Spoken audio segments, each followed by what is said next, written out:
हर theme का एक template होगा ताकि वहां से मैं आपको 12-13 पॉइंट जनरेट कराना सिखा पाऊं। ये 12-13 पॉइंट्स हैं जो अपने को जनरेट कराने, उसमें से 8-10 लिख देंगे, 1-2 का फॉर्मूला बना लेंगे। मुझे वो कीवर्ड्स का नशा लगवाना है आपको कि आप ये नहीं लिखो less availability of infrastructure deficit, वो चाहिए मुझे, क्योंकि वही सब हेडिंग जाएगी मेरे को। और अगर मैंने poverty starts from P and pandemic starts from P, दोनों का अगर फर्स्ट वर्ड सेम कर दिया, ये हो जाएगा रिदमिक कीवर्ड। ये है अल्टीमेट, क्योंकि अगर हिंदी मीडियम के फैमिलीज में पैसे ज्यादा होते तो वो इंग्लिश मीडियम में आ ही गए होते। ये तो जिस समाज में हम जी रहे हैं वैसा ही चल रहा है। थोड़ा ज्यादा पैसा होता है तो फिर प्राइवेट स्कूल में भेज देते हैं, ज्यादातर प्राइवेट स्कूल इंग्लिश मीडियम के हैं। कम पैसा होता है तो हिंदी मीडियम में जा रहा हूँ। मैं आपको आज फर्स्ट टेम्पलेट पढ़ाने वाला हूँ। वो टेम्पलेट पढ़ा भी इसलिए रहा हूँ कि मेरे को इसी क्वेश्चन को जो मैंने आपको दिया था उसको लिखने का नया तरीका बताना है। इस क्वेश्चन को अगर मेरे तरीके से लिखते तो कैसे और बेहतर हो सकता था। अभी मुझे आपको एक टेम्पलेट इंट्रोड्यूस करना है ताकि आपकी आंसर राइटिंग में कॉन्फिडेंस बने।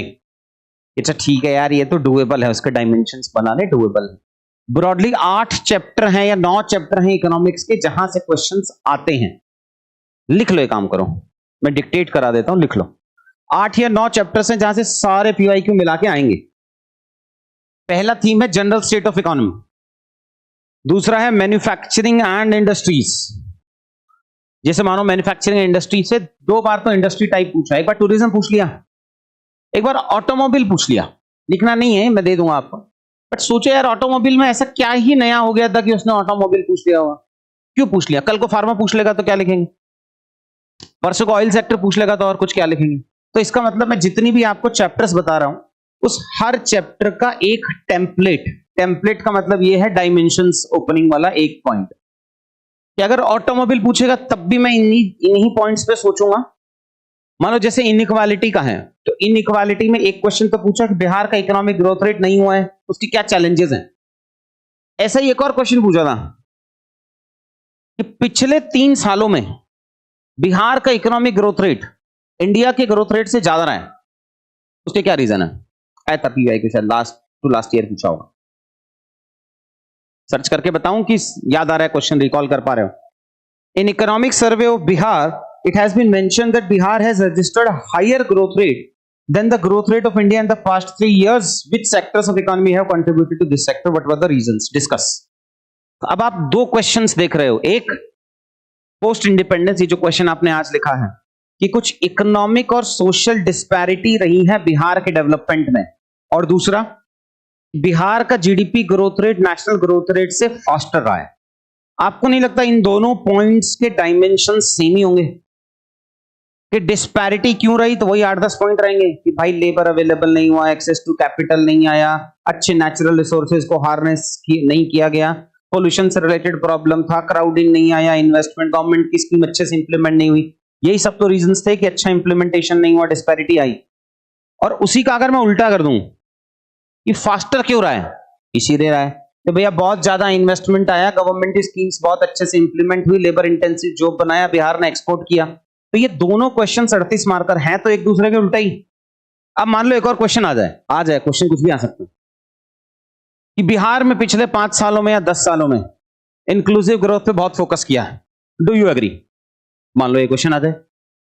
एक और क्वेश्चन आ सकता है कि जैसे 1-2 रैंडम सवाल आते हैं ना कि टेलीकॉम डेंसिटी इसकी कम है इसकी ज्यादा है। मानो एक क्वेश्चन आ जाता है कि digitalisation in Bihar can be the most effective tool of economic growth rate in Bihar और रूरल डेवलपमेंट, ये भी क्वेश्चन आ सकता है। तो इसमें मतलब ये जितने भी वो क्वेश्चंस आ रहे हैं ना जिसमें या तो पूछ रहा है कि भैया डेवलपमेंट जो है उसमें कुछ डिस्पैरिटी रही है, या पॉजिटिव नोट के क्वेश्चन पूछ रहा है कि बिहार में ये अच्छा रहा, ये अच्छा रहा, ये अच्छा रहा, या उल्टा पूछ रहे हैं कि women empowerment can be an effective tool of Bihar development, या rural development of Bihar is the most effective tool of Bihar development, digitalisation can be the most effective tool of Bihar development. Question तो इसी के इर्द गिर्द में ही आएगा ना, या तो पॉजिटिव पूछ लेगा या नेगेटिव पूछ लेगा, लेकिन एक थीम बन गई हो। तो हर थीम का, जो मैंने आपको 3 थीम बताई है, वैसे 4-5 और बताऊंगा अभी, हर थीम का एक टेम्पलेट होगा ताकि वहां से मैं आपको 12-13 पॉइंट जनरेट कराना सिखा पाऊं कि ये 12-13 पॉइंट्स हैं जो अपने को जनरेट कराने, उसमें से 8-10 लिख देंगे, 1-2 का फॉर्मूला बना लेंगे। तो मैंने आपको मैन्युफैक्चरिंग एंड इंडस्ट्री बताया, फिर ये आया पॉवर्टी एंड ह्यूमन डेवलपमेंट, फिर आया infrastructure, digital India, energy, agriculture, और लास्ट इंडाइसेस, रिपोर्ट्स एटसेट्रा। तो अब इन सारे थीम्स का, मैं इसको थीम कहूंगा इकोनॉमिक्स की, इन सारी थीम्स की एक एक टेम्पलेट मिनिमम मैं आपको करा दूंगा, ताकि उस थीम का जो भी कोई रिलेटेड क्वेश्चन आए तो मुझे इसके पॉइंट्स जनरेट करने में कोई बहुत बड़ा इशू नहीं आए। तो जो human development, inclusive growth, disparity, जो आपने आज क्वेश्चन लिखा है, पहले आज उसकी प्रैक्टिस कर लेते हैं। एक थीम की 1 घंटा लगेगा मोटा मोटी, एक थीम पूरा समझाने में, काम करने में, और घर से आप उसका फिर असाइनमेंट करके लाओगे, जिसको करने में 2-3 घंटे के आसपास में लगेगा। जब भी मैं ग्रोथ की बात करता हूं या इंक्लूसिव ग्रोथ की बात करता हूं या इसका उल्टा कर दो डिस्पैरिटी की बात करता हूं, 5-6 चीजें होनी चाहिए उसके अंदर। पहले समझ लो फिर याद कराऊंगा। इंक्लूसिव ग्रोथ का मतलब ये है, अगेन ये मैं आपको अभी थीम नहीं पढ़ा रहा हूं, मैं थीम का एक सब पार्ट, सिर्फ टेम्पलेट पढ़ाने की कोशिश कर रहा हूं, ताकि आपको कॉन्फिडेंस आ पाए कि हाँ मेरे सारे जो भी इको वीको के करंट अफेयर्स के हैं, स्टैटिक के हैं, मेरे को डायमेंशन जनरेशन में कोई प्रॉब्लम नहीं होगी। मेरे को स्टेप बाय स्टेप लेके जाना है आपको। पहले मैं आपके डायमेंशन जनरेशन ओपन करना चाह रहा हूं, ताकि अभी सबसे बड़ी प्रॉब्लम क्या आती है, आपको समय लगता है सोचने में, और अगर टाइम लगेगा सोचने में तो आप इनोवेशन नहीं कर पाओगे। तो अगर मैं आपका वो डर दूर कर दूं कि सोचने में कोई टाइम नहीं लगने वाला है, आपको सिर्फ और सिर्फ रिप्रेजेंटेशन पे काम करना है, तो एक लेवल पे एक्सेप्टेंस आ जाएगा कि हाँ जो ये ग्राफ आप बोल रहा है वो मैं एग्जाम में बना पाऊंगा। अभी मेजर डर क्या रहता है शुरुआत में बच्चे को, कि ग्राफ तो तब बनाऊंगा जब मेरा पेपर पूरा हो रहा हो। अगर मैंने उसके 10 मिनट तोड़ दिए, मानो आपको 40 मिनट में एक आंसर लग रहा है, तो मैंने आपको एक ऐसा स्ट्रक्चर दे दिया जिसमें आप 30 मिनट में पक्का पक्का लिख दोगे क्वेश्चन, तो 10 मिनट का स्पेस बचेगा, तब आप इनोवेट कर पाओगे।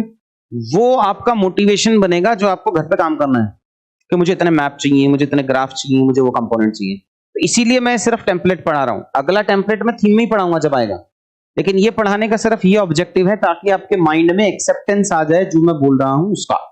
तो मेरे को आपको 10 मिनट बचाने हैं। तो आज की एक्सरसाइज के बाद जब आप घर जाके आंसर लिखोगे तो आपके मोटा मोटी 5-7 मिनट बच जाएंगे। 2-4 टेम्पलेट भर दोगे तो स्टेज में आ जाओगे कि 10 मिनट बचने लग जाए। पहला आता है इंक्लूसिव ग्रोथ। इंक्लूसिव ग्रोथ का मतलब ये होता है कि द टोटल बेनिफिट्स, जितने भी बेनिफिट्स हैं और अपॉर्चुनिटीज हैं, वो सभी को अवेलेबल हो। जब भी इकोनॉमिक ग्रोथ रेट होता है, तो इकोनॉमिक ग्रोथ रेट होगा तो कुछ सेक्टर ग्रो कर रहे होंगे, उस कुछ सेक्टर के बेनिफिट्स कुछ उसके आसपास वाले सेक्टर्स को मिलेंगे। उसको कहते हैं trickle down theory, that the economic gains of certain sectors are trickled down, मतलब वो लुढ़क के आसपास वाले सेक्टर्स पे चले जाते हैं।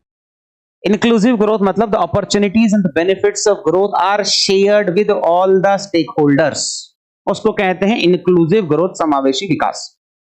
लेकिन एग्जाम में तो डायमेंशन लिखने हैं, समझ तो लिया, डेफिनेशन में डाल देंगे, पर डायमेंशन में क्या आएंगे, तो इसके 5-6 मेजर डायमेंशन है। पहला है रोजगार, तो एम्प्लॉयमेंट अपॉर्चुनिटी टू ऑल। अब इसको कुछ नहीं करना है, सिर्फ समझना है बस। ये जो आपको नोट्स वोट्स बनाने हैं वो आगे जाके बनाने होंगे, मैं बता दूंगा कि भाई ये रटना है अपने को, मैं बाद में देता हूं। तो पहला तो ये है हर किसी के पास एम्प्लॉयमेंट अपॉर्चुनिटी हो। प्रॉब्लम क्या है कि उस एम्प्लॉयमेंट अपॉर्चुनिटी के लिए आज तो हो गई, हो सकता है 2 साल बाद मेरा वो स्किल रिडंडेंट हो जाए, तो इसका मतलब मुझे एम्प्लॉयमेंट भी देनी है और स्किल सेट भी देना है। तो दोनों चीजें प्रोवाइड करानी है मुझे हर किसी को, एम्प्लॉयमेंट की सारी अपॉर्चुनिटीज और स्किल सेट की सारी अपॉर्चुनिटी। फिर सेकंड पॉइंट आता है, जैसे अगर मैं ह्यूमंस की बात करूं तो मास्लो की एक नीड हायरार्की थ्योरी है, सुना है कभी मास्लो के बारे में? उसको छोड़ो, ये सुना है रोटी कपड़ा और मकान, ये बेसिक ह्यूमन नीड्स रहती हैं, ये तो पता है। तो इसका मतलब अगर मैं इंक्लूसिव ग्रोथ की बात कर रहा हूं तो ये जो बेसिक सर्विसेज हैं उसका एक्सेस सबके पास में होना चाहिए।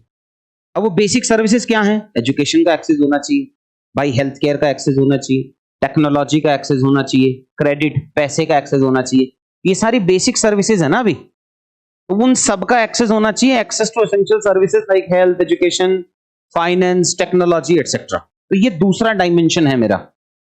तीसरा डायमेंशन क्या होगा कि जो ग्रोथ हो रहा है, ग्रोथ और डेवलपमेंट में फर्क समझते हो? Growth is a quantitative parameter, 8%, 9%, 10%, और development is a qualitative parameter, क्या सबके पास बेनिफिट जा रहे हैं कि नहीं जा रहे हैं। तो नेक्स्ट पॉइंट है कि जो ग्रोथ रेट है क्या वो किसी एक सेक्टर लेड तो नहीं है कि सिर्फ सर्विस सेक्टर ग्रो कर रहा है बस और इंडिया ग्रो कर रहा है, ऐसा तो नहीं होना चाहिए।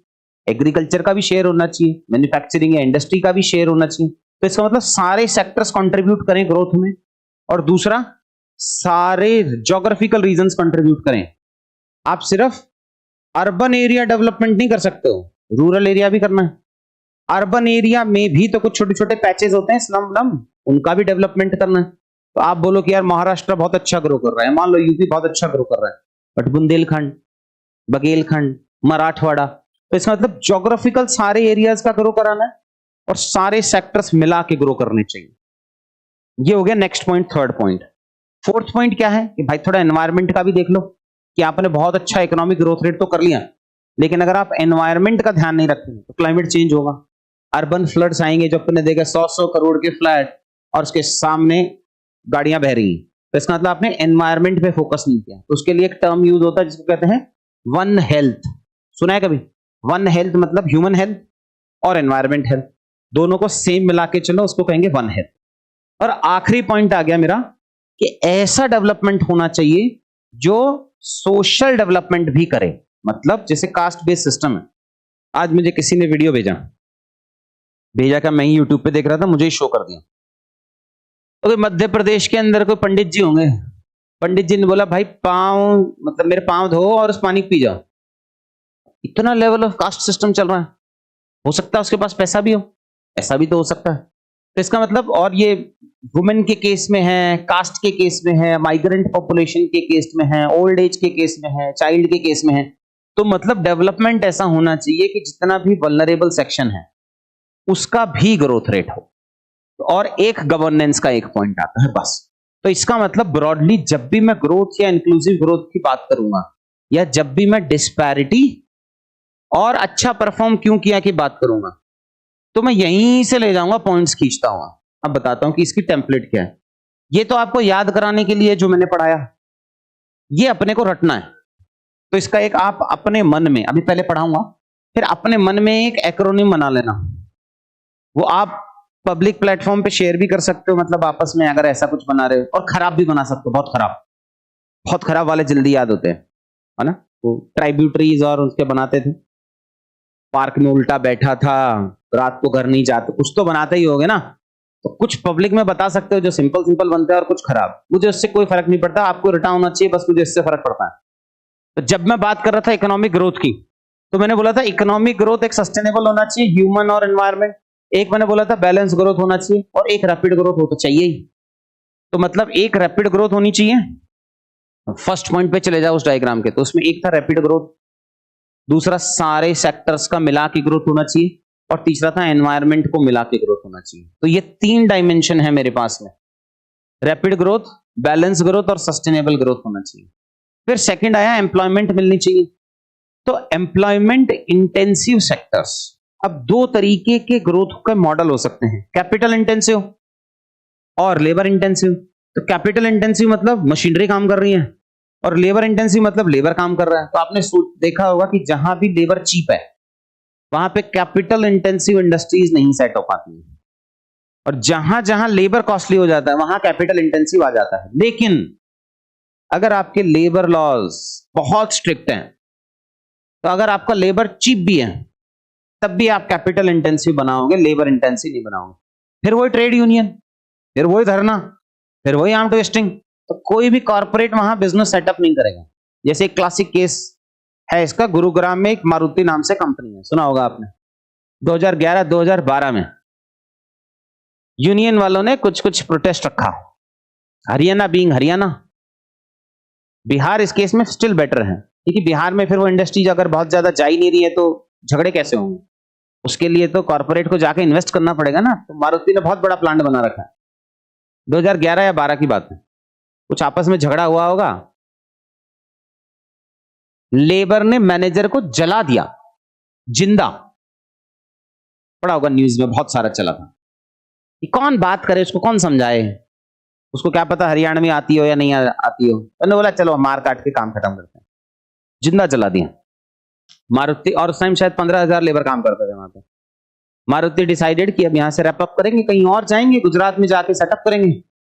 बहुत कुछ हुआ, गवर्नमेंट का इंटरवेंशन आया, मेरे हिसाब से if I am not wrong 250 गांव के सरपंच आए, मारुति वालों से बात की। लिटरली इनफॉर्मल है, फॉर्मल तो नहीं है, बिकॉज इनफॉर्मल है कि वो हमारे वहां पे हरियाणा के अंदर पगड़ी का बहुत सम्मान होता है। ऐसा भी था कि कुछ सरपंचों ने अपनी पगड़ी उतार के रखी थी कि हमारे बच्चे बर्बाद हो गए। 15,000 जॉब्स यार बहुत बड़ा नंबर होता है। मतलब 15,000 घर, तो 15,000 घर चल रहे थे वहां से। फाइनली सब कुछ हुआ, मारुति के साथ मांडवाली हो गई, नेगोशिएशन हो गया, वो वहीं कंटिन्यू कर दिया उसने। बट आज के दिन उसके शॉप फ्लोर पे कितना लेबर काम कर रहा होगा? मानो तब 15,000 था, आज के दिन कितना लेबर काम कर रहा होगा उसके शॉप फ्लोर पे? बेसिक जो काम करना होता है, कितना लेबर होगा? ऑप्शन दे। 1500, 10,000, 15,000, 20,000 की 50,000? 10,000, 15,000, 20,000, 50,000, कितना आ गया? 10,000 होगा। और कोई? 5 तो ऑप्शन में नहीं है। 10, 15, 20, 50, 50, 0। They have replaced every human intervention with robot. 100% 0। एक सिंगल लेबर भी काम नहीं करता इसके शॉप फ्लोर पे। 100% everything replaced by capital intensive.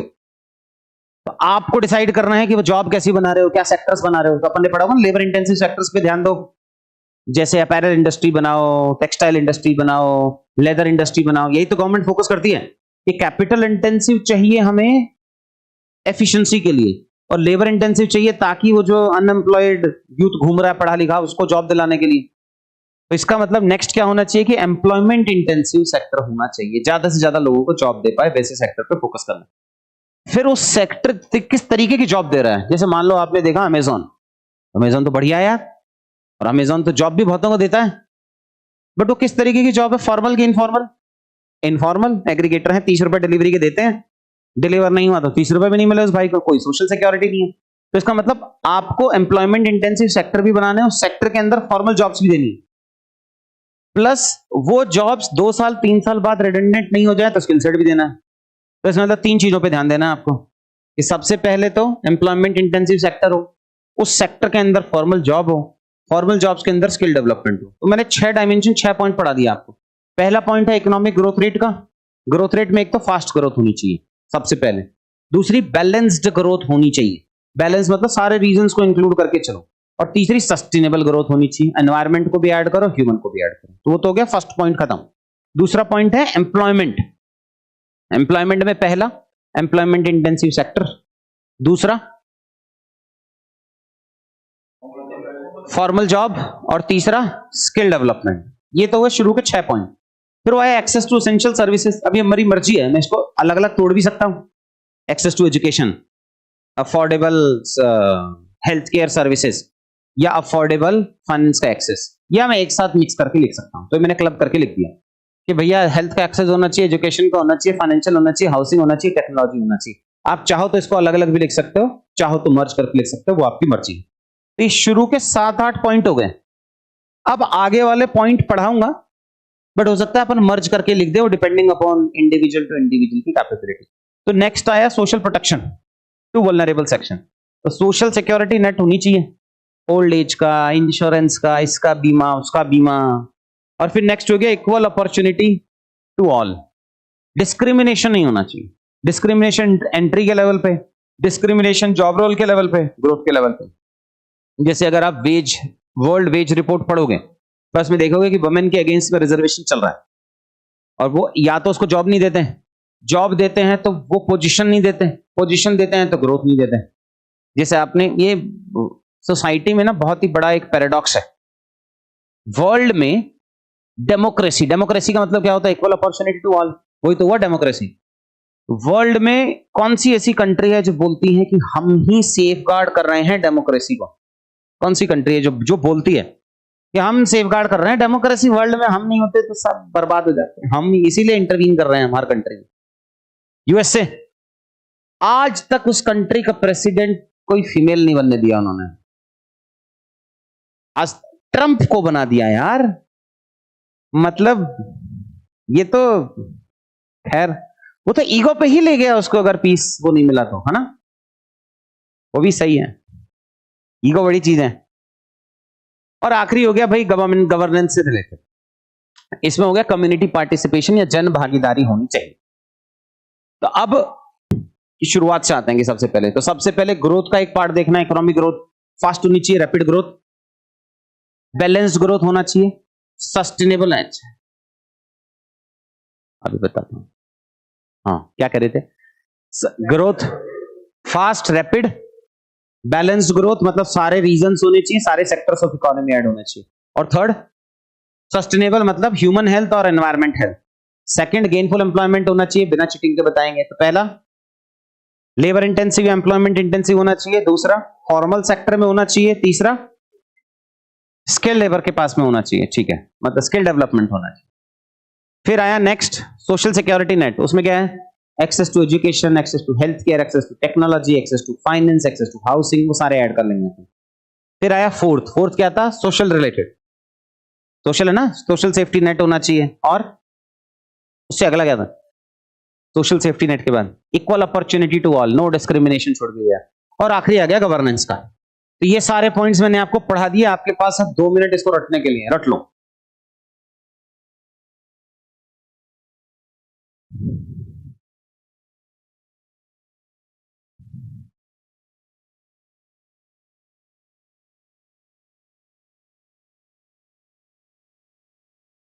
चलो अब आते हैं कि बीपीएससी में एक चीज अच्छी है या नंबर ऑफ क्वेश्चंस कम है, या तो एक चीज पे पॉजिटिव क्वेश्चन आ सकता है, नेगेटिव आ सकता है। ऐसा नहीं कि सेम थीम पे 2 क्वेश्चन आ जाएंगे, ऐसा नहीं होगा।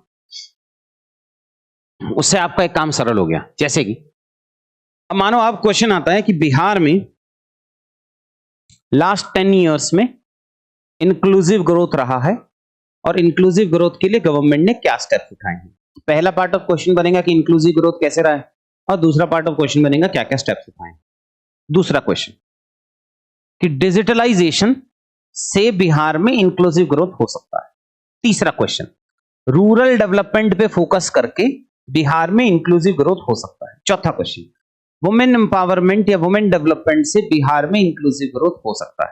या पांचवा छठा क्वेश्चन जो आया ही था कि बिहार में पिछले 5-6 साल से बहुत अच्छा ग्रोथ हुआ है, डू यू एग्री? कौन कौन से सेक्टर्स ने कंट्रीब्यूट किया। ये एक सेट ऑफ क्वेश्चंस है जो पॉजिटिव पूछ रहा है। फिर दूसरे सेट ऑफ क्वेश्चंस है जो नेगेटिव पूछेंगे कि बिहार में बहुत सारी सोशल और इकोनॉमिक डिस्पैरिटी रही है, डू यू एग्री? या ये पूछेंगे कि इंडिपेंडेंस के बाद बिहार का जो डेवलपमेंट है वो बहुत अच्छा नहीं हो पाया in comparison to historical contribution of Bihar in India's GDP, do you agree? तो इसका मतलब आपको या तो पॉजिटिव लिखना है या नेगेटिव लिखना है। अगर आप पॉजिटिव सोचना चाहो या नेगेटिव सोचना चाहो, आप सोचो कि डिस्पैरिटी क्यों रही है। यहां से शुरू करता हूं कि बिहार के ग्रोथ में सोशल और इकोनॉमिक डिस्पैरिटी रही है, उसके क्या रीजंस हैं। यही था जो अपन आज आंसर लिख के आए हैं। बिहार में रैपिड ग्रोथ नहीं हुआ, बिहार में बैलेंस ग्रोथ नहीं हुआ, कुछ सेक्टर लेड ग्रोथ चला, बिहार में सस्टेनेबल ग्रोथ नहीं हुआ, बिहार में एम्प्लॉयमेंट इंटेंसिव सेक्टर्स पे फोकस नहीं किया, या इसको उल्टा कर देंगे कैपिटल इंटेंसिव पे फोकस नहीं किया, बिहार में फॉर्मल जॉब्स नहीं बने, इनफॉर्मल सेक्टर चले, एग्रीकल्चर डोमिनेंट रहा, बिहार में स्किल डेवलपमेंट पे एक्स्ट्रा फोकस नहीं किया बिकॉज फॉर्मल सेक्टर के जॉब्स तय नहीं, बिहार में हेल्थ टू जीएसडीपी रेशियो का एक्सपेंडिचर कम रहा, बिहार में एजुकेशन पे कम रहा, बिहार में फाइनेंशियल एक्सेस नहीं मिला, बिहार में टेक्नोलॉजी नहीं आई, बिहार में हाउसिंग का इशू था, बिहार में सोशल सेफ्टी नेट नहीं मिला, बिहार के अंदर इक्वालिटी ऑफ अपॉर्चुनिटी नहीं मिला, डिस्क्रिमिनेशन था। अब उसमें देखें example caste based, region based etcetera and all. Bihar में कम्युनिटी पार्टिसिपेशन नहीं मिला। तो ये तो मेरा पॉइंट हो गया कि डिस्क्रिमिनेशन मतलब सोशो और इकोनॉमिक डिस्पैरिटीज क्यों रहे। अब मैं उल्टा कर लेता हूँ, बिहार के अंदर बहुत फास्ट ग्रोथ रेट रही है, तो बिहार में रैपिड ग्रोथ रेट रही है, बिहार में बैलेंस ग्रोथ पे फोकस किया है, बिहार ने सस्टेनेबल ग्रोथ पे फोकस किया है, बिहार ने एम्प्लॉयमेंट इंटेंसिव सेक्टर्स पे फोकस किया है, बिहार ने फॉर्मल जॉब्स लाने की कोशिश की है, बिहार ने स्किल डेवलपमेंट लाने की कोशिश की है, एग्जांपल जीविका का,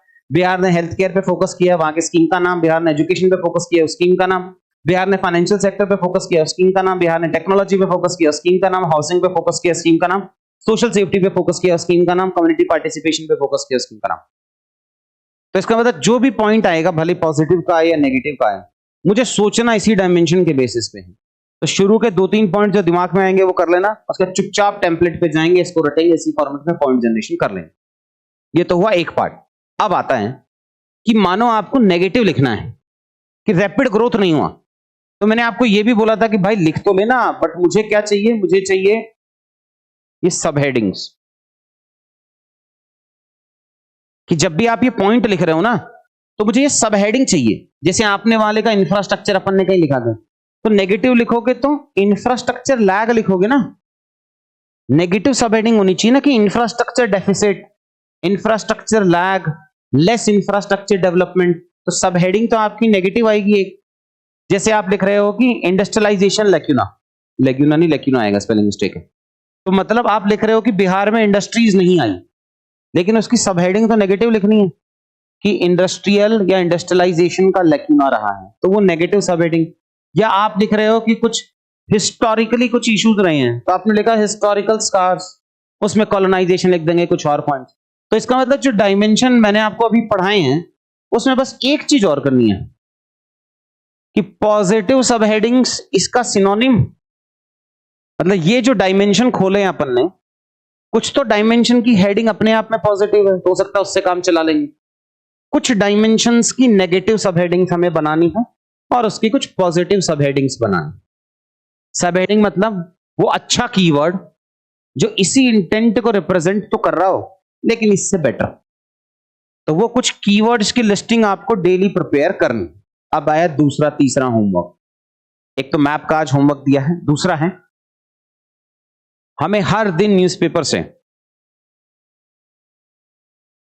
उसको भी छोड़ो, आपने कहीं से बेसिक फाउंडेशन की क्लास की होगी बीपीएससी के लिए, कहीं की है बेसिक, कभी कहीं तो करी होगी, फिर सीधा क्यूईपी कहां समझ में आएगा।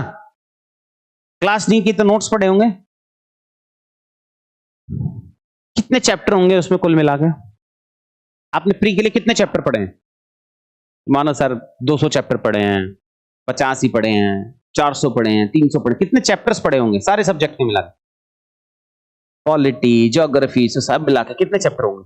500 होंगे, मोटा मोटी 400-500 होंगे। तो आपको क्या करके लाना है? अब शुरू होती मेहनत। आपको 5 चैप्टर्स के कोई भी सब्जेक्ट, कोई भी, जो भी आपको ज्योग्राफी पसंद है तो ज्योग्राफी, वैसे शुरू करो इकोनॉमिक्स से या पॉलिटी से या सोसाइटी से। इको से शुरू कर सकते हो, पॉलिटी से शुरू कर सकते हो, सोसाइटी से शुरू कर सकते हो। कुछ सैंपल्स मैं आपको भेजूंगा, मुझे याद दिलाना ग्रुप पे। मुझे चाहिए हर चैप्टर पे कुछ 5 कीवर्ड्स। अब आपको यह समझना है कि कीवर्ड क्या होता है, तो वो मैं आपसे एक्सरसाइज करवाना चाह रहा हूं कि मुझे हर चैप्टर के 5 कीवर्ड, वो कुछ भी हो सकते हैं, मेरे को आपसे ये करवाना है कि आप समझ पाओ कि अच्छा यार ये कीवर्ड है। मुझे वो कीवर्ड्स का नशा लगवाना है आपको कि आप ये नहीं लिखो less availability of infrastructure, infrastructure deficit, वो चाहिए मुझे, क्योंकि वही सब हेडिंग जाएगी मेरे को। और क्योंकि अगर मुझे सब हेडिंग बेस्ड आंसर लिखवाना है तो कीवर्ड आपके दिमाग में आने चाहिए। अभी फर्स्ट लेवल पे तो सिर्फ बेसिक वो करा रहा हूं। इंग्लिश में काफी अच्छे अच्छे कीवर्ड्स बन जाते हैं। जैसे आपने कहीं ये लिखना हो कि इंस्टीट्यूशंस जो हैं सरकार उनके सुन नहीं रही है, मान लो आपको ये लिखना है कि एनएचआरसी है, उसका सवाल आ गया, तो एनएचआरसी के जो डिसीजंस हैं या फाइनेंस कमीशन के डिसीजंस हैं वो सरकार इंप्लीमेंट नहीं करा रही है, या कोई कमेटी बनाया उसकी रिकमेंडेशंस एक्सेप्ट नहीं करती, तो वहां पे अपन एक सब हेडिंग यूज कर सकते हैं इंस्टीट्यूशनल इनविजिबिलिटी। इंस्टीट्यूशन तो है, लिखो मत ऐसे तो अनलिमिटेड है, उसकी इनविजिबिलिटी है। या आपको ये लिखना है कि यार बहुत पावर्टी ही पावर्टी है उस एरिया में, तो अपन लिख सकते हैं पावर्टी पेंडेमिक। देखिए पेंडेमिक क्या होता है, जो हर जगह होता है, बहुत फास्ट रेट से चलता है मास, और पावर्टी का पेंडेमिक हो सकता है। और अगर मैंने poverty starts from P and pandemic starts from P, दोनों का अगर फर्स्ट वर्ड सेम कर दिया, ये हो जाएगा रिदमिक कीवर्ड। ये है अल्टीमेट। पहले कीवर्ड निकालना सीखते हैं अगले 1-1.5 हफ्ता, जो आप अपने लेवल पे कर लोगे। मैं उसकी 1-2 क्लास कराऊंगा फैकल्टीज की कि कीवर्ड्स निकालते ही कैसे हैं। वो क्या तो मैं भी करा दूंगा कि मैं 1-2 एमबीएस की कुछ बुकलेट्स खोलूंगा और उसमें से बताऊंगा कि ये कीवर्ड है, ये कीवर्ड नहीं है। जैसे एक और कीवर्ड होता है बहुत कॉमन है, रेगुलेटरी कोलेस्ट्रॉल। तो कोलेस्ट्रॉल सुना होगा आपने, क्या करता है कोलेस्ट्रॉल, नुकसान क्या है उसका? ब्लड क्लॉट, क्या मतलब स्लो कर देता है, ब्लड फ्लो को स्लो कर देता है। और रेगुलेटर क्यों सेटअप हुए थे रेगुलेटर्स? जुडिशरी था ना ऑलरेडी, रेगुलेटर्स क्यों सेटअप हुए थे? रेगुलेटर्स इसलिए सेटअप हुए थे कि जब 1991 के रिफॉर्म्स आए तो प्राइवेटाइजेशन करना स्टार्ट किया, तो बोला गया इकोनॉमिक्स में कि भाई साहब आप प्राइवेट सेक्टर को थोड़ा अलाउ करो फ्री करने में, थोड़ा उसके डिसीजन मेकिंग फास्ट करो, हर चीज कोर्ट में ले जाओगे तो कैसे बनेगी बात। तो रेगुलेटर सेटअप कर दिए इंडिपेंडेंट, जैसे आरबीआई है, आरबीआई रेगुलेटर हो गया। आपको कोई इशू आता है तो आप सरकार के पास नहीं जाते हैं, आपको बैंक के खिलाफ इशू है तो आप आरबीआई के पास में जाओगे। आप TRAI के पास में जाओगे, आप सेबी के पास में जाओगे, तो ये रेगुलेटर्स बना दिए गए हैं। तो रेगुलेटर्स क्यों सेटअप हुए थे? ताकि ग्रीवियंस एड्रेसल फास्ट हो, इशू आए तो वो फास्ट हो। But regulators as a layer बन गए हैं, वो फास्ट नहीं कर रहे हैं, उसका डिसीजन आप कोर्ट में जाकर चैलेंज कर देते हो। तो जो ऑब्जेक्टिव था वो तो फेल हो गया ना। तो इन दोनों को जोड़ दो, रेगुलेटरी कोलेस्ट्रॉल बन गया, तो एक कीवर्ड बन गया। अब ये बहुत ही कॉमन कीवर्ड्स हैं जो economic survey, government reports, ministries में यूज होते हैं। तो इसका मतलब वो न्यूज़पेपर में भी आएंगे। आप किसी भी स्टेट का PCS का इवैल्यूएटर पकड़ लो, वो हो सकता है पॉलिटिकली अलाइंड हो, बट वो पढ़ा लिखा हो, ये पक्का है। ये नहीं हो सकता है कि मतलब कम पढ़े लिखे को अपन एज एन इसका इवैल्यूएटर बना दे, ये नहीं आएगा। बिहार में तो बिल्कुल नहीं हो सकता, बिकॉज वो इवैल्यूएटेड कॉपी देता है, आप कॉपी उठाओगे कोर्ट केस कर दोगे, फिर क्या होगा? तो इसका मतलब जो इवैल्यूएटर्स रखे हैं वो पढ़े लिखे हैं, ये पक्का है हमारा। पढ़े लिखे से मतलब क्या होगा? पढ़े लिखे से मतलब होता है कि वो किसी यूनिवर्सिटी में पढ़ाता होगा, अच्छा होगा अपने नाम पे, मूडी हो सकता है, बट होगा बहुत अच्छी पकड़ रखता होगा। और एक प्रोफेसर को अच्छा कब कहा जाता है? तो उसने 8-10 किताबें लिखी हुई, एक आध रिसर्च पेपर लिखा होगा, हर दिन पढ़ता होगा, अपने आप को वैल्यू ऐड करता होगा, तो ये तो कॉन्टेक्स्ट होगा ना उसका। तो इसका मतलब अगर आप गवर्नमेंट की टर्मिनोलॉजी डालो, अगर आप न्यूज़पेपर में जो एवरीडे चल रहा है उसकी टर्मिनोलॉजी डालो, तो वो कीवर्ड्स वो कनेक्ट कर पाएगा, और वो आपके कीवर्ड्स बाकी 19,000 कॉपीज 18,000 कॉपीज से अलग होंगे। तो मुझे आपको अगले 1 महीने में उसमें भी ट्रेन कराना है। ये जो आपने आंसर्स देखे हैं कि अच्छा सब हेडिंग ड्रिवन आंसर्स हैं, ये सारे ये ऐसे ही नहीं पहुंच गए कि सब हेडिंग ड्रिवन की मैंने उठा लिया और मैं लिख दिया पॉवर्टी ट्रैप। ये रियल टाइम में निकल गए। ट्रस्ट मी, अगर आप 1 महीना मेरे साथ इस पे मेहनत कर लोगे तो ये रियल टाइम में निकल जाएंगे आपको।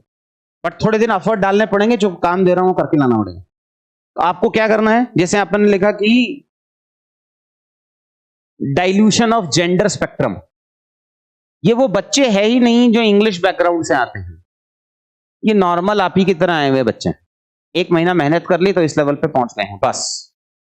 इसलिए आपको जो काम करना है, 5 चैप्टर या तो इकोनॉमिक्स के उठा लो, सोसाइटी के उठा लो, किसी के भी उठा लो, और उसमें से जो आपको अच्छे कीवर्ड लगे ना कि हाँ यार ये कीवर्ड हो सकता है, उसको आपको लिख के लाना एक पेज पे। उस पेज का जो फॉर्मेट होगा वो मैं ग्रुप पे भेज दूंगा, मुझे याद दिला देना मैसेज करके। ये जो मैं जितना बोलता हूं ना, कोई एक बंदा फिक्स कर लो। लड़के तो रिस्पॉन्सिबल हो नहीं सकते हैं, मुझे बहुत कम विश्वास है एज अ लड़के के, एज अ प्रजाति पे। तो तू भेज देना मुझे ग्रुप पे टैग करके कि यार सर आपने ये बोला था, ये शेयर करोगे। तो आप उस फॉर्मेट के अंदर 5 पॉजिटिव कीवर्ड्स, 5 नेगेटिव कीवर्ड्स, उसकी लिस्टिंग बनानी शुरू करो। अभी से बनाओगे तो मुझे लग रहा है छठ पूजा तक थोड़ा सीख जाओगे।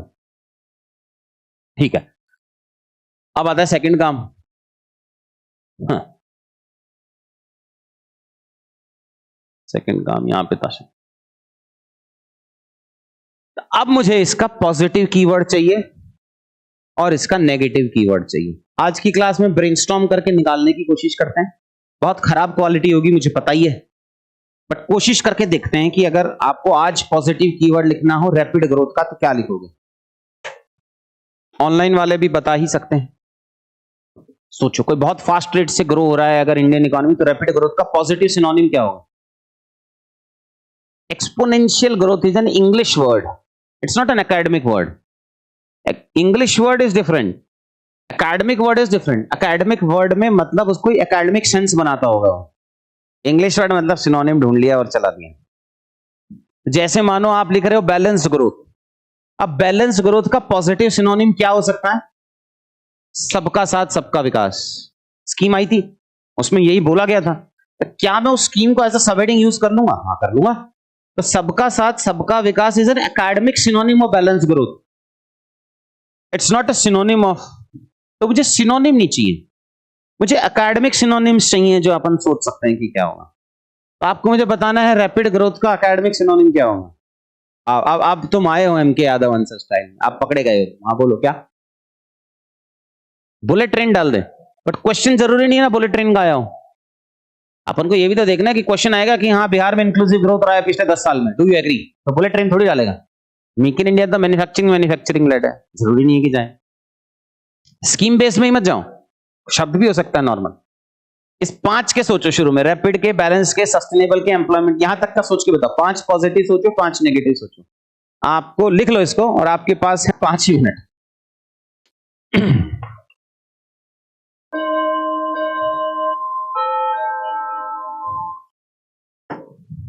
लिखा क्या? इंग्लिश मीडियम से हिंदी मीडियम सीख रहा है, हिंदी मीडियम से इंग्लिश मीडियम सीख रहा है? प्रिपरेशन की जर्नी देखी है, 2-4 साल लगा रखे हैं। क्या चल रहा है आजकल मार्केट में?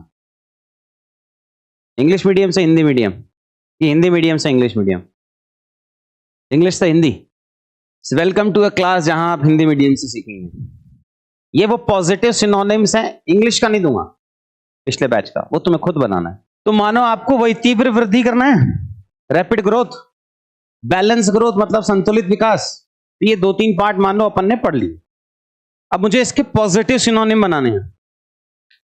तो अगर तीव्र वृद्धि करनी है तो उसने बच्चे से बनवा लिया अपन ने क्लास डिस्कशन की समरी है, आर्थिक उन्नयन, और नेगेटिव में कर लिया विकास विरोधाभास।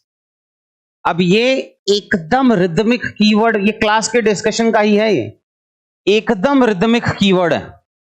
इसका इंग्लिश भी समझाऊंगा मैं आपको कि आप लिख रहे हो फास्टर ग्रोथ। अब फास्ट ग्रोथ का नेगेटिव क्या हो सकता है कि ग्रोथ तो फास्ट हो गई लेकिन उसके सारे बेनिफिट्स सबके साथ में शेयर नहीं हुए।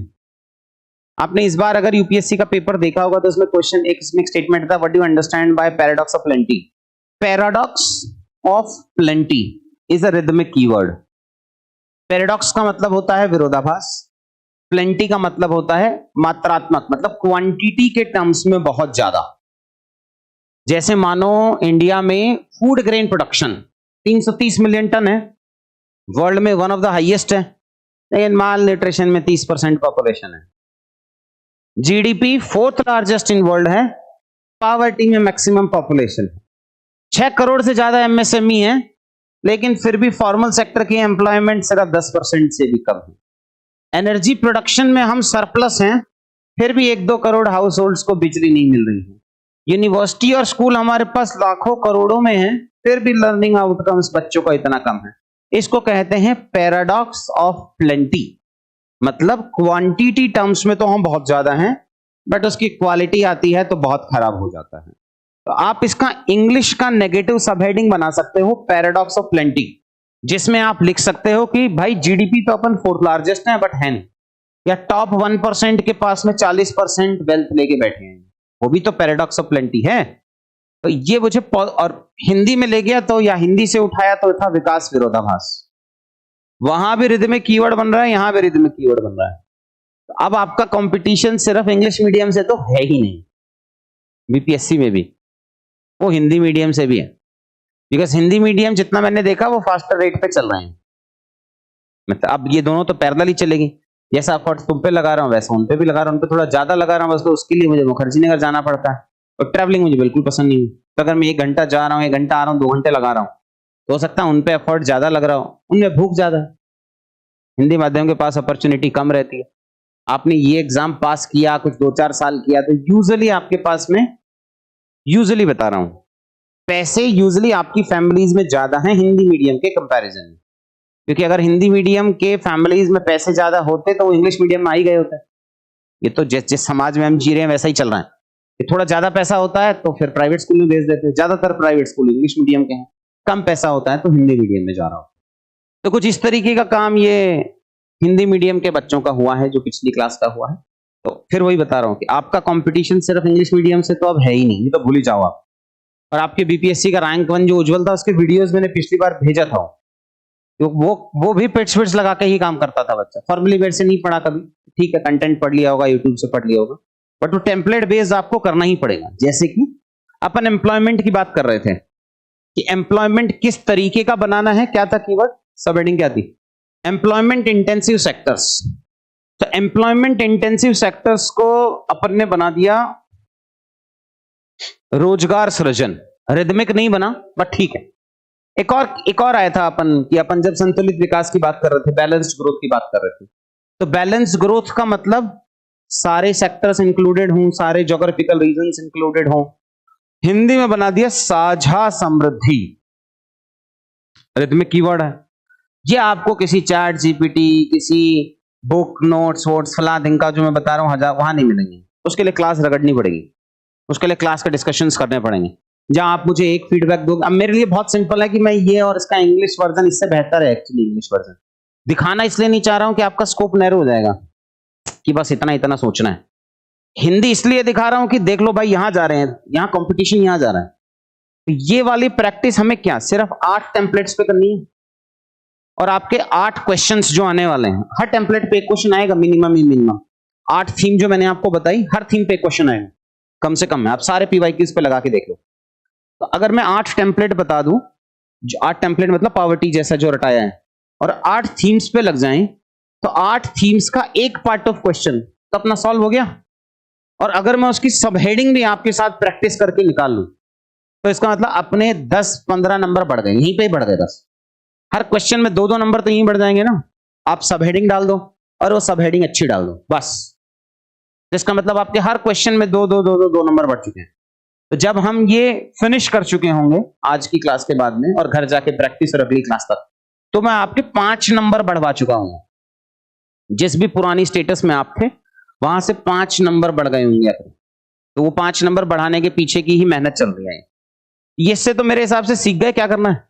जैसे कौशल विकास है, स्किल डेवलपमेंट है, तो स्किल डेवलपमेंट में अपन 2 बना सकते हैं। इन्होंने बनाया कौशल केंद्र, वो बना सकता है, बिहार कौशल केंद्र रहा है, तभी तो ग्रोथ रेट हो रही है।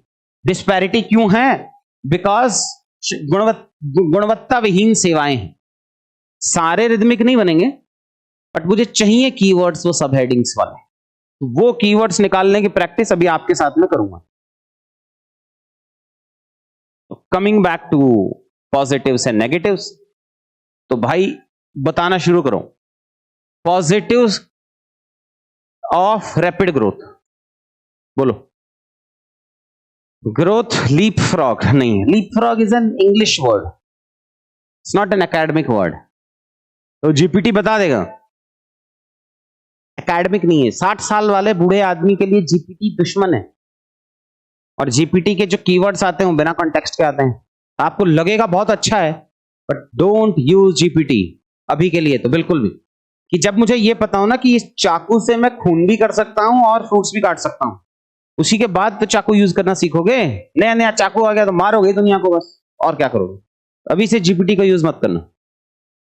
मैं वैसे बता रहा हूं, वो फिर भी मेहनती होगा, बट अभी सब हम घर जाएंगे, घर जाके वो एक पुराना यूट्यूब की दुनिया में घुसेंगे, वहां बोलेगा चैट जीपीटी से आईएएस बनाया है। वो जो आया आप नाम दे दो, 50% आईएएस के मैसेज मेरे पास में पड़े होंगे। वो वैसा होता नहीं है। इसलिए डोंट एक बार खराब डायरेक्शन में चले जाते हैं, फिर वहां से वापस लाना बहुत मुश्किल है। जैसा ही बता रहा था कि अब वो खराब आदत पड़ गई है। अगर वही फ्रेश बच्चा होता, उसके लिए बहुत आसान है ना मुझे बताना कि भाई 2 लाइन में लिखना है, उसके पास वैसी कंटेंट नहीं है, तो वो तो वैसी 2 लाइन में लिखेगा। अब 6 लाइन को तोड़ के 2 लाइन में लाना है, तो एग्जाम में प्रेशर बना रहता है, अरे यार 30 मिनट में करना है, 35 मिनट में करना है। वो खराब सीखेंगे ही नहीं ना, अच्छा ही सीखेंगे। बोलो भाई, रैपिड ग्रोथ का नेगेटिव तो हो गया।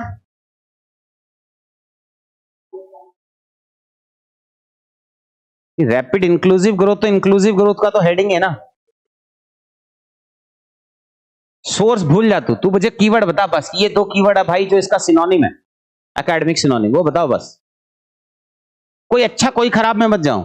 तुम लोगों की मेरे मन में और मेरी तुम्हारे मन में कोई इज्जत नहीं है, तो उसको भूल जाओ। और पड़ोसी को ऐसे ही फर्क नहीं पड़ता, तो भूल जाओ। अब क्या अब sprinting is an English word, academic word ही नहीं है ना। मुझे एकेडमिक डेफिनेशंस में जाना है। जैसे एक बच्चे ने बनाया ग्रोथ का ग्रोथ सर्ज। अब growth surge is an English synonym, it's not an academic synonym. मुझे एकेडमिक सिनोनिम मतलब वो वर्ड हो सकता है, वो स्कीम हो सकती है, बिहार गवर्नमेंट की कोई स्कीम हो सकती है, बिहार स्कीम में किसी ने गवर्नर ने कुछ बोला हो, वो हो सकता है, कुछ भी हो सकता है ना। वो तो ऐसा सा मतलब हो और पॉजिटिव टोन हो। सतत विकास हो सकता है, बट सतत विकास तो नीचे इसमें डाल लेंगे, सस्टेनेबल ग्रोथ। और सतत विकास से शुरू हो रहा है, वो वै से शुरू हो रहा है। तो अगर हिंदी यूज ही कर रहा है तो फिर रिदमिक में ला। क्या कर रहा है भाई? कौन सी योजना? सारदर्शी है। एक एक करके शुरू करते हैं। पहले यहां शुरू करते हैं रैपिड ग्रोथ। जैसे इसका नेगेटिव मैंने आपको बता दिया कि नेगेटिव ऑफ रैपिड ग्रोथ क्या बनेगा? Paradox of plenty. अब वो पैराडॉक्स ऑफ प्लेंटी इसका नेगेटिव सिनोनिम बन गया है, मान लिया अपन। अब आप इस इंडिविजुअल मिल रहा है तो ठीक है, 2 का मिल रहा है तो ठीक है, बट थोड़ा मेहनत करो। बता। हाँ, ग्रोथ इंजन हो सकता है। साइलेंट ग्रोथ इंजन कर दो ना, तो ग्रोथ इंजन भी हो सकता है, साइलेंट ग्रोथ इंजन भी हो सकता है। अब साइलेंट ग्रोथ इंजन कहाँ होगा? वुमेन के केस में यूज कर सकते हैं कि वुमेन साइलेंट ग्रोथ इंजन है। रूरल डेवलपमेंट का अगर क्वेश्चन आया तो रूरल एरिया भी साइलेंट ग्रोथ इंजन है। वुमेन का क्वेश्चन आया तो वुमेन भी है, पंचायती राज आया तो पंचायती राज भी है, सब साइलेंट ग्रोथ इंजन है, तो साइलेंट ग्रोथ इंजन कर सकते हैं। वो पॉजिटिव सब हेडिंग होगी, वो चलो मान लिया अपन ने साइलेंट ग्रोथ इंजन भी कर सकते हैं, सही है। इंजन क्या करता है? इंजन खींच के लेके जाता है, तेज चलाता है ट्रेन को, तो इसका मतलब रैपिड ग्रोथ इंजन, वो पॉजिटिव बन सकता है इसका। ठीक है, बैलेंस ग्रोथ का मतलब सारे सेक्टर्स इंक्लूड हो। चलो इसका पॉजिटिव मैंने आपको बता दिया था, सबका साथ सबका विकास, वो एक हो सकता है। और क्या होगा? टायरनी हो, tyranny is a negative word, tyranny is a negative word, not a positive word. Skewed growth तो पॉजिटिव है ना, स्क्यूड ग्रोथ को थोड़ा रिदमिक बना, कोशिश कर चल। स्क्यू का मतलब समझते हो? हिंदी में क्या कहते हैं मुझे याद नहीं आ रहा, बट हाँ, जैसे स्क्यूड इन्फ्लेशन सुना है कभी? इन्फ्लेशन समझते हो? महंगाई मतलब क्या होता है? जब आम तौर पे सारी जो चीजें हैं उनकी प्राइसेस बढ़ जाए उसको महंगाई कहते हैं। स्क्यू का मतलब होता है कि बाकी सारी चीजें तो ठीक है, एक आध का कुछ ऊपर नीचे हो गया, उसको कहते हैं स्क्यू। तो स्क्यूड ग्रोथ मतलब कुछ सेक्टर्स की ग्रोथ रेट बहुत कम हो गई या बहुत ज्यादा हो गई, तो उसको बोल सकते हैं अपन स्क्यूड ग्रोथ। एक सेकंड बस। तो skewed growth is a negative word, it is not led by all the sectors, एक दो सेक्टर ग्रोथ पुल करके लेके जा रहा है। सो स्क्यूड ग्रोथ हो सकता है, बट तू अगर स्क्यूड ग्रोथ में मुझे रिदमिक कीवर्ड दे दे कि या तो एस को जी बना दे या जी से एस कोई वर्ड बना दे, तो मेरा काम हो जाएगा। सोच, एवरेज के लिए ठीक है, यहां नेगेटिव भी लिख सकते हैं स्क्यूड ग्रोथ। अब स्क्यूड ग्रोथ का मुझे उदाहरण देना है, दे दूंगा ना, कि मान लो बिहार का सवाल है तो बोलूंगा एग्रीकल्चर लेड है भाई, तो वो हो गया स्क्यूड ग्रोथ। या बोलेंगे कि एक्सपोर्ट पे फोकस ही नहीं किया, एफिशिएंसी पे फोकस ही नहीं किया, या सिर्फ डोमेस्टिकली कंज्यूम हो जाता है बस, तो हो गया स्क्यूड ग्रोथ। थोड़े ऐसे दिन आएंगे जब अंग्रेजी माध्यम का बच्चा सोचेगा यार हिंदी मीडियम में ले लेते हैं, उसका कंटेंट अच्छा है। यही है सपना मेरा, बस कसम से। इंग्लिश मीडियम में ठीक ठाक सा एफर्ट डाल दिया है, अब यूपीएससी में तो मेरा खास तौर से सपना है कि वो ऐसा हो कि बच्चा जब सोचे तो सोचे यार हिंदी मीडियम का कंटेंट अच्छा है ना, वो ले लेते हैं। अब उल्टा सोचता है ना, यार हिंदी में तो कुछ होना नहीं है, रिजल्ट 20 25 30 सिलेक्शन होता है, छोड़ देते हैं, इंग्लिश में चले जाते। जब मैं हिंदी मीडियम की कॉपी दिखाऊंगा ना, वो तब उसको कहता है असला, वो घर जाएगा सोचेगा क्या है भाई बहुत पढ़ना है, तो 4 महीने पढ़ना है। सैडिस्टिक प्लेजर समझते हो क्या होता है? दूसरे के दुख से जो खुशी मिल रही हो, एग्जैक्टली मुझे वही फील हो रहा है अभी। तो जो तुम्हें समझ में आ रहा है अबे क्या है ये, कैसे होगा ये, पता नहीं, ऐसा अंदर से मंद मंद ऐसे खुशी खुशी सी हो रही है, पता नहीं क्यों हो रही है। जोक सपाट बोलो भाई बोलो। बस ये एक 2 या 3 टेम्पलेट्स में कर लेना मेरे साथ में, फिर आपका काम हो जाएगा। सिर्फ 2-3 टेम्पलेट का स्ट्रगल है ये बस। वो जैसे वो बटरफ्लाई जब छोटा होता है, वो अंडे से निकल रहा होता है ना, तो आप उसकी मदद नहीं कर सकते हो, कर दिया तो उड़ नहीं पाएगा, तो मैं वो मदद नहीं कर सकता आपके भी, ये लो हैंड आउट कल रट के आ जाना ना। जो आपके लेवल पे काम होना है वो आप ही के लेवल पे होना है, तो ये स्ट्रगल आपको खुद ही जीना है। I can't share the hand outs with you. उसके तो सबका साथ सबका विकास कर दे, हर हाथ को काम भी कर सकते हो, लेबर वाले में डाल देना ना, एम्प्लॉयमेंट इंटेंसिव में डाल दे, हर हाथ को काम, ठीक है, पॉजिटिव है। अच्छा क्या स्टिमुलेटेड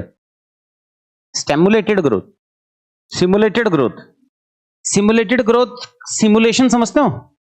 जैसे सिमुलेशन आप कभी पहले देखा होगा कि प्लेन उड़ाना नहीं आता तो सिमुलेशन में सिखा रहे हैं, ड्राइविंग करना नहीं आता तो सिखा रहे हैं, वो तो नेगेटिव है ना, उससे क्यों डालना है सिमुलेटेड ग्रोथ? किसी भी चीज को सिमुलेट करना इज नॉट पॉजिटिव। अगेन वो इंग्लिश वर्ड है, उसका एकेडमिक मतलब समझना बड़ा मुश्किल है। पब्लिक लड़का आगे पॉइंट है ना, वहां लिख लेंगे, कम्युनिटी है ना, वो तो जन भागीदारी लिखेंगे ही, नीचे जाएगा तो आएगा ना ये कम्युनिटी पार्टिसिपेशन, तो इसका पॉजिटिव में लिख देंगे जन भागीदारी, वो मेरा पॉजिटिव आ जाएगा इसका। कल तक का समय दे रहा हूं, देखो मैं आपको इसका, एक सेकंड बस। अगर कल तक तुमने अपना दिमाग लगा लिया और इसके कुछ वर्ड्स निकाल लिए, तो कल तक का स्ट्रगल तुम्हारा, वरना फिर मैं हैंड आउट दे दूंगा। तो तुम देख लो कितना ईगो पे ले जा रहे हो। क्या मास्टर बोल रहा है कि यार कल तक जो कर सकते हो खाड़ सकते हो तो खाड़ के दिखाओ, अगर वो ले जा सकते हो तो कर लो कल तक के लिए, और अगर लग रहा है कि नहीं हम तो निकम्मे हैं, तो फिर हम हैंड आउट दे देंगे, पढ़ लेना उससे। लेकिन अगर ईगो है तो ओपन मत करना उसको। पीडीएफ शेयर करूंगा, मैसेज के साथ में डालूंगा। अगर खुद पे विश्वास है, खुद से कर सकते हो, तो फिर पहले फिनिश कर लेना पूरे सारे, है ना, उसके बाद में उस पीडीएफ को देख लेना। But don't open it before filling it. दिमाग नहीं खुलेगा तो यूज नहीं कर पाओगे इसको बहुत अच्छे से। और 2-4-5 मिनट लेता हूं, कुछ और अच्छा सा पॉजिटिव कीवर्ड बता दो इसमें किसी में भी, या कोई अच्छा सा नेगेटिव बता दो। कोऑपरेटिव प्रोस्पेरिटी रिदमिक बना दे तो शेयर्ड प्रोस्पेरिटी लिख लेता, बट शेयर्ड प्रोस्पेरिटी भी रिदमिक नहीं है।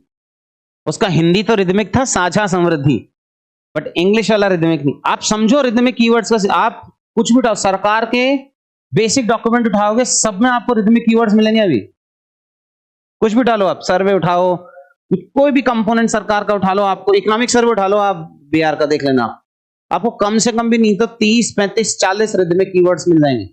टैक्स टेररिज्म, आपको क्या लग रहा है वो टैक्स टेररिज्म कोई बिना रिदमिक होने के लिए बनाया था? टैक्स एक्सेस भी तो बना सकते थे, एक्सेसिज्म ऑफ टैक्स भी तो बना। टैक्स टेररिज्म इसलिए बना कि it starts from T and it ends with T, तो वो इसलिए बना है। तो वो रिदमिक कीवर्ड्स हैं जो आपको वोकैबुलरी में लेके आने हैं, बहुत सारे नीचे 200 रिदमिक कीवर्ड्स अगर आपकी वोकैबुलरी में हो गए तो अपना काम हो गया। बस सिर्फ 200, 4 महीने में 200, मतलब एक दिन का एक रटना है, बस इतना तो रट ही लेंगे यार। इन सबसे हाँ तू कह रहा था कोऑपरेटिव प्रोस्पेरिटी के अलावा कुछ, प्रोस्पेरिटी से ही कर लेना कुछ। पीपल लेड प्रोस्पेरिटी कर लेता है, वो जो कम्युनिटी पार्टिसिपेशन था उसमें कर लो पीपल लेड प्रोस्पेरिटी। जन भागीदारी बनाया था अपना अपन ने, मतलब लोगों के द्वारा बनाए गए एसेट्स और लोगों में शेयर, तो हो गया पीपल लेड प्रोस्पेरिटी। क्या कह रहे हैं? तो हिंदी क्यों बनाना है सहभागिता विकास? रिदमिक कहना है कुछ और है, हिंदी बनाओ ही क्यों मैं सहभागिता? कोई लॉजिक नहीं है। One district one product sustainable में क्यों डालेगा भाई? वन डिस्ट्रिक्ट वन प्रोडक्ट तो सस्टेनेबल में तो नहीं आएगा भाई, ह्यूमन और एनवायरमेंट में, इसमें आ जाएगा बैलेंस ग्रोथ वाले में। सस्टेनेबल में क्यों आएगा? उसमें कौन सा बोला एनवायरमेंट पे फोकस कर, वो तो बोला एक डिस्ट्रिक्ट का एक प्रोडक्ट होना चाहिए, एक्सपोर्ट करेंगे, यहाँ तो नहीं आएंगे। SDG for all, SDG for all कोई सेंस नहीं बना रहा। एक और हो सकता है, देखो एक और कंसेप्ट है, इसलिए समझो। जैसे मोदी जी आए थे तो मोदी जी ने बोला था कि पहले जो स्कीम्स आ रही थी वो स्कीम्स ना 100% टारगेट्स अचीव नहीं कर पाती थी, 90% तक आके रुक जाती थी, कोई 85 कोई 95 में आके रुक जाती थी। तो वो एक नया क्या कहते हैं उसको लेके आए थे, उसको बोलते हैं सैचुरेशन ऑफ स्कीम्स। वो भी रिदमिक है। अब आप लोग इन शब्दों को रिदमिक के एंगल से देखना शुरू करोगे, सैचुरेशन और स्कीम्स, एस एंड एस, तो लेके आए थे सैचुरेशन ऑफ स्कीम्स। तो मैं कह रहा हूं कि सैचुरेशन ऑफ स्कीम्स ही क्यों जाना है अपने को? सैचुरेशन ऑफ सेफ्टी नेट भी तो जा सकता हूं।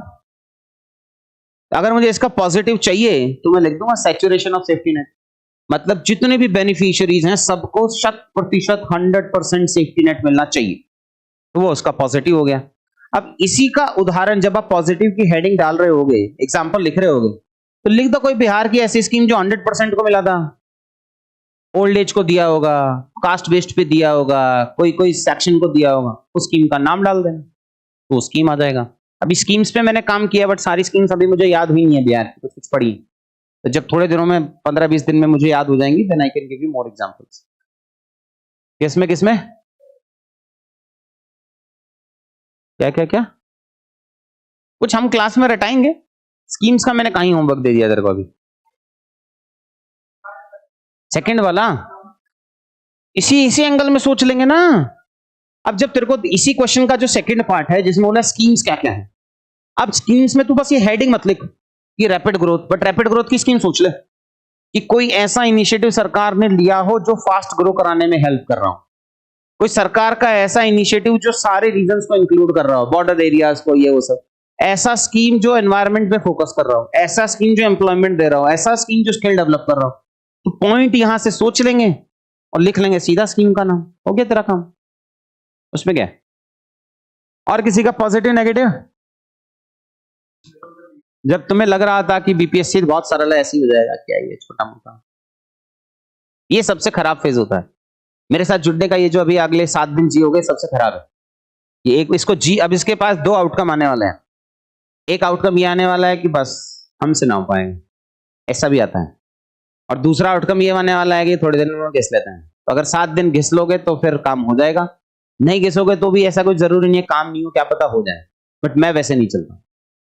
बोलो क्या कह रहे थे? पावर्टी, पावर्टी ड्रिवन ग्रोथ कैसे होगा? ग्रो हो रहा है तो पावर्टी कैसे जाएगी? तो उसका सोच पावर्टी, अगर तू सोच रहा है कि रिच और पुअर का गैप जो इंक्लूड हो रहा है, इसका मतलब इनइक्वालिटी बढ़ रही है। तो इनइक्वालिटी ग्रोथ पैराडॉक्स, ये लिख कि ग्रो तो हो रहा है लेकिन इनइक्वालिटी भी बढ़ रही है। तो इनइक्वालिटी ग्रोथ पैराडॉक्स ये लिख सकता है। क्या कह रहे हैं? Poverty ridden growth, growth with poverty ये लिख सकता, ग्रोथ विद पावर्टी ये हो सकता। वन हेल्थ लिख सकता, सस्टेनेबल वाले में हेडिंग लिख सकता है वन हेल्थ। कि सरकार ने एनवायरमेंट पे भी फोकस किया है, ह्यूमन पे भी फोकस किया है, तो वन हेल्थ लिख सकता है। ग्रोथ पैरिटी, हाँ ये लिख सकता है उसमें कि 3P अप्रोच या 4P approach, people, private, planet, ऐसा करके वो वाला लिख सकता है 3P 4P। Whole of the nation ऐसा कर दे, यहां में सिर्फ स्टेट के ग्रोथ, प्राइवेट के इसमें नहीं, whole of the nation led growth वैसा लिख सकता है, whole of the nation led growth वो जा सकता है। तो तभी तो 3P सिर्फ प्लेनेट को ग्रो करा के क्या करेगा अगर लोग ग्रो नहीं होंगे। मुझे सिर्फ प्लेनेट को ग्रो नहीं कराना, लोगों को भी तो कराना है, उसका बेटर वर्ड है ना 4P, इसलिए बना है। पीपल पे फोकस करो, प्राइवेट पे फोकस करो, प्रॉफिट पे फोकस करो और प्लेनेट पे फोकस करो, सारों को मिला के ग्रो कराओ। प्लेनेट को यूजुअली ये बोला जाता है कि सिर्फ एनवायरमेंट का एंगल देख रहा हूं, तो मुझे सबको लेके चलना है, 4P चला सकते हैं। एक जगह किसी बच्चे ने बोला है, एक तो इनके नाम अजीबो गरीब हैं, एक का नाम है द चैम्बर्स ऑफ सीक्रेट, एक है किड्स रूम, और उसने लिखा है the vicious cycle of poverty. Harry Potter से अगर रिदमिक कीवर्ड भी सीख ले तो मैं खुश हो जाऊंगा। विशियस साइकिल ऑफ पावर्टी लिख सकते हैं कहीं पे नेगेटिव, जहां पे भी अपन, ये सोशल सेफ्टी नेट का नेगेटिव हो सकता है विशियस साइकिल ऑफ पावर्टी, ऐसा हो सकता है। विशियस साइकिल ऑफ पावर्टी का मतलब समझ रहे हो? पावर्टी से फिर खराब होगा, कम अपॉर्चुनिटीज मिलेंगे, कॉग्निटिव डेवलपमेंट नहीं होगा, पोषण नहीं मिलेगा, तो जब आप यूथ में जाओगे तब आपको काम नहीं मिलेगा, स्कूल से गायब रहोगे तो आप फिर पुअर हो जाओगे। उसको कहते हैं विशियस साइकिल ऑफ पावर्टी। जैसे कि यूजुअली बोला जाता है कि वेल्थ अट्रैक्ट्स वेल्थ, सुना होगा ना, आपके पास 100-200 करोड़ हो जाए तो फिर आप अमीर हो गए, फिर आप उस सर्कल में बैठना शुरू कर देते हो तो आ जाता है। तो जैसे वेल्थ अट्रैक्ट्स वेल्थ, वैसे ही नॉलेज अट्रैक्ट्स नॉलेज। अब वो नॉलेज पॉजिटिव भी हो सकती है, नेगेटिव भी हो सकती है। एक बार हम व्हाट्सएप की नॉलेज के शिकार हुए तो फिर वैसा ही आता है सब। एक बार यूट्यूब में कुछ खराब वीडियोस देखना शुरू करो, फिर वो जो एल्गो पकड़ेगा, फिर आपको negative negative negative negative negative दिखाएगा, और कुछ दिन आप पॉजिटिव देख के देखो, फिर वो पॉजिटिव पॉजिटिव पॉजिटिव दिखाएगा। वो तो वैसा ही एंगल चलता है। एक बार बस कीवर्ड का स्ट्रगल वाला पार्ट है, एक बार इसको ठीक कर लो तो फिर पॉजिटिव अपने आप ढूंढने लग जाओ, और न्यूज़पेपर लैड कर लेंगे। और एक और दिखाता हूं। एनीवेज, और कोई कीवर्ड मिला है क्या? एक बार बस टेलीग्राम चैनल दे दे मुझे हिंदी का। कैसा लग रहा है हिंदी मीडियम से सीखते हुए?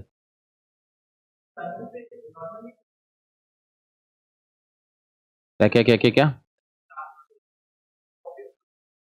जॉब लेड ग्रोथ से तो यही बेटर है, एम्प्लॉयमेंट इंटेंसिव ग्रोथ, वो भी लिख सकते हैं, ठीक है।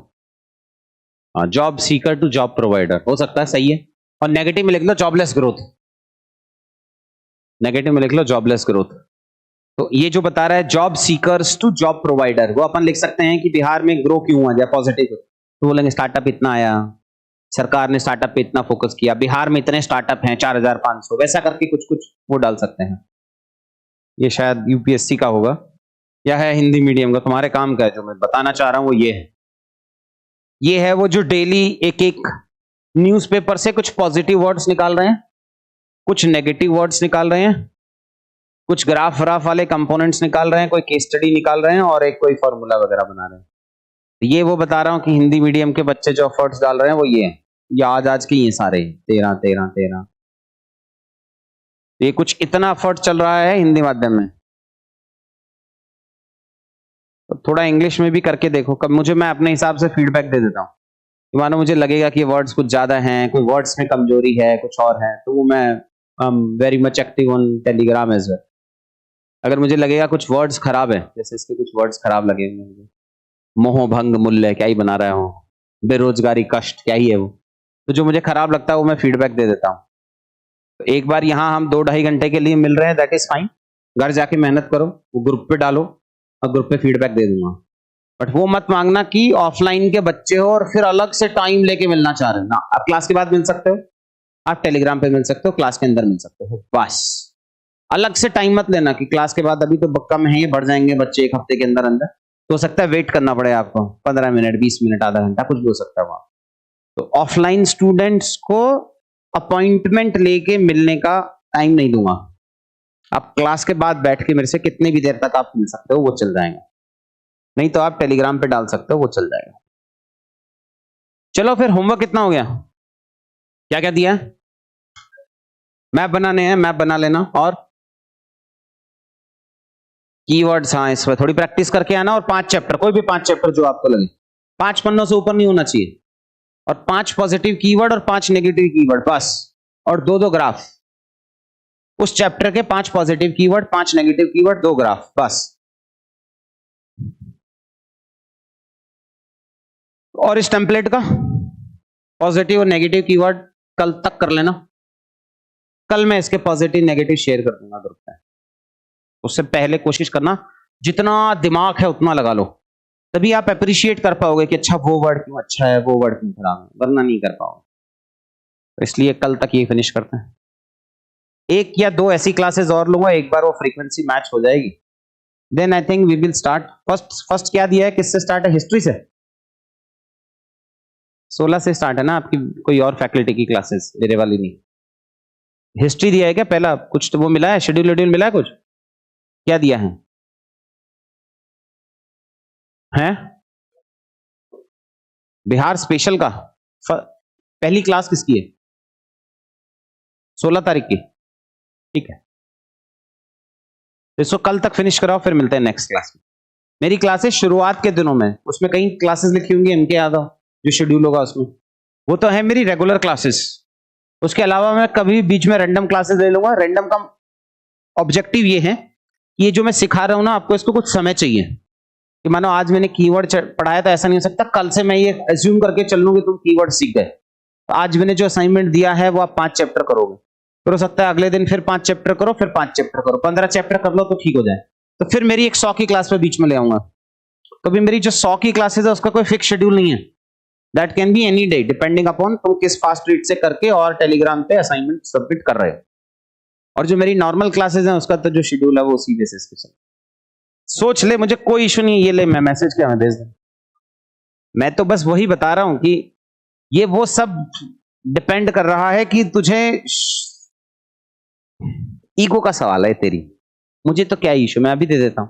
तुझे तो ये देखना है बस कि यार क्या मैं इतना वो हो गया हूं कि मुझे उसके लिए सर की हेल्प लेनी पड़ रही है। मैंने भेज दिया, जस्ट वेट।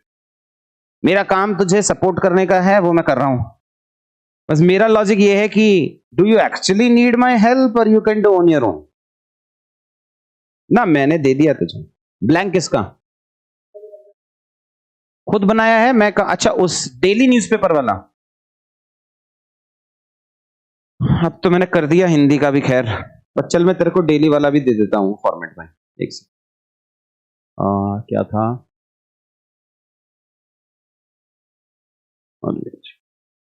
खैर अब मैंने शेयर कर दिया, डिलीट नहीं कर रहा हूं मैं उसको। जो हिंदी मीडियम के पॉजिटिव कीवर्ड्स और नेगेटिव कीवर्ड्स मैंने दे दिए, आप देखना मत जब तक जरूरत ना पड़े, बट काम भी अच्छा होना चाहिए। नहीं एक ही एंगल पे आके बस फंस जाएं और फिर कुछ भी ना करें।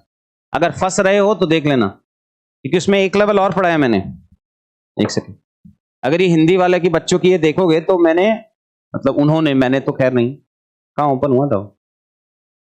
तो उन्होंने ये भी लिखा है कि पॉजिटिव है, और पॉजिटिव है जेनरिक फैक्ट कि अगर मैं कह रहा हूं फास्ट ग्रोथ रेट हुई है, उसको जस्टिफाई कैसे करोगे, तो लिखेंगे $4 ट्रिलियन इकोनॉमी हो गया या फोर्थ लार्जेस्ट इकोनॉमी हो गया। अब मैं उसका नेगेटिव देख रहा हूं, तो नेगेटिव को जस्टिफाई कैसे करूंगा कि फास्ट ग्रो नहीं हुआ, या विरोधाभास, विकास विरोधाभास, तो लिखूंगा 1% के पास में 40% का वेल्थ है। तो उसने कुछ कुछ फैक्ट्स भी डाले हैं अपने, कुछ ग्राफ्स भी ऐड किए हैं, तो वो नेक्स्ट स्टेज होगा जो आप करोगे। ये होके ऐसे फिर एक टेम्पलेट फ्रीज हो जाएगा, ऐसे करके 8 टेम्पलेट जो इको रेलेवेंट हैं, वैसे ही पॉलिटी की होंगी, वैसे ही साइंस एंड टेक की होंगी, कुछ वैसे ही थोड़ी बहुत ज्योग्राफी की होंगी।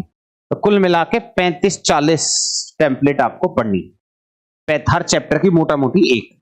जैसे कुछ भी बॉडीज आती हैं पॉलिटी में, कि आप कोई भी बॉडी पकड़ लो, एनएचआरसी का कुछ क्वेश्चन आ गया, सीएजी का क्वेश्चन आ गया, जुडिशरी के चैलेंजेस का क्वेश्चन आ गया, कुछ भी बॉडी स्पेसिफिक एक चैलेंज आता है तो उसके एक टेम्पलेट हो जाएंगे।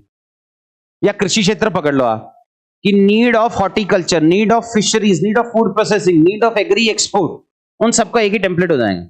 हर किसी ने एम्प्लॉयमेंट बनानी है, हर किसी ने इंडिया की पॉवर्टी कम करना है, हर किसी ने डबलिंग फार्मर इनकम करना है, तो उसके एक टेम्पलेट फ्रीज करा देंगे। तो अंदर का कंटेंट चेंज होगा बस। ये आपके कन्वेंशनल पढ़ने के तरीके से थोड़ा अलग तरीका है, तो इसलिए शुरू में समझ थोड़ा कम आता है, मेहनत थोड़ी ज्यादा लगती है। बट ये प्रोसेस है इतना एफिशिएंट कि आपको 2 महीने में आपके पुराने से कम 3 टाइम्स 4 टाइम्स का वैल्यू एडिशन आपका मिल जाएगा। हाँ, होमवर्क तो रही गया एक और। Coming back to my question, What are the main causes of disparities in economic and social development? अब मुझे टेम्पलेट के हिसाब से भरा हुआ चाहिए ये आंसर, फर्स्ट पार्ट बस, not the second part, but first part. मतलब फर्स्ट पार्ट में इकोनॉमिक जब आप शुरू कर रहे हो, मान लो आप इकोनॉमिक और सोशल में डिवाइड ना भी करो कोई बात, बट मुझे पहला पॉइंट चाहिए ग्रोथ से रिलेटेड, दूसरा पॉइंट चाहिए बैलेंस ग्रोथ से रिलेटेड, तीसरा चाहिए सस्टेनेबल, चौथा एम्प्लॉयमेंट, पांचवा फॉर्मल जॉब। और वो जो पहला पॉइंट है उसके पहले 2 वर्ड सब हेडिंग के होने चाहिए, वो कीवर्ड होने चाहिए, वो वही कीवर्ड होंगे जो आप बनाने वाले हो। तो ये फिनिश करके कीवर्ड एज अ सब हेडिंग डाल के उसको 2 पॉइंट में फ्रीज करके, और ये नेक्स्ट पर्सन तक मेरे को सब डन मिल जाना चाहिए। समझ गए असाइनमेंट? कि आपने इसके पॉजिटिव कीवर्ड लिख लिया, आपने इसके नेगेटिव कीवर्ड लिख लिया। अब आपने इन नेगेटिव कीवर्ड लिखोगे बिकॉज वो पूछ रहा है कि विषमताएं क्यों हैं, डिस्पैरिटीज क्यों हैं, रैपिड ग्रोथ, तो उसकी पहली सब हेडिंग जो आप कीवर्ड बनाने वाले हो वो होना चाहिए। जैसे मानो अपन ने बनाया पैराडॉक्स ऑफ पॉवर्टी, तो वो फर्स्ट कीवर्ड होना चाहिए। वैसा करके मुझे उस स्ट्रक्चर में चाहिए। ये भी मैं आपके साथ में शेयर कर दूंगा, कोशिश करना आगे इनसे चीटिंग ना करने की, बट स्ट्रक्चर इसी के तरीके का फॉलो करना है, वो मुझे चाहिए। वो भी दे देता हूं मैं अभी, सब आपको दे के ही क्लास खत्म करता हूं। डर वर तो नहीं लग रहा है? बोल ही नहीं रहे यार तुम लोग, क्या कह रहे हैं? सुन नहीं रहा, क्या कह रहे हैं? डर के आगे जीत है, बकैती नहीं खत्म हो रही है तेरी। और कोई डॉक्यूमेंट जो मैंने शेयर करना हो आपके साथ में भी देख लो, जो जो चाहिए था। और कोई अभी दे देता हूं क्योंकि क्लास स्टार्ट हो रही है। बस आगे से पुराने बच्चों का कोई हैंडआउट शेयर नहीं करूंगा जब तक आप अपनी तरफ से एफर्ट नहीं डालोगे। शुरुआत में कर रहा हूं अभी, बस आप कर देते हैं। चलो, तो आप कह रहे हो जो डिस्ट्रिक्ट वाला मैंने आप लोगों के साथ में बोर्ड पे दिखाया था वो शेयर कर दूं, दे रहा हूं भाई, हो गया, डन। नेक्स्ट, एनीथिंग एल्स जो मुझे शेयर करना हो? शब्बा खैर।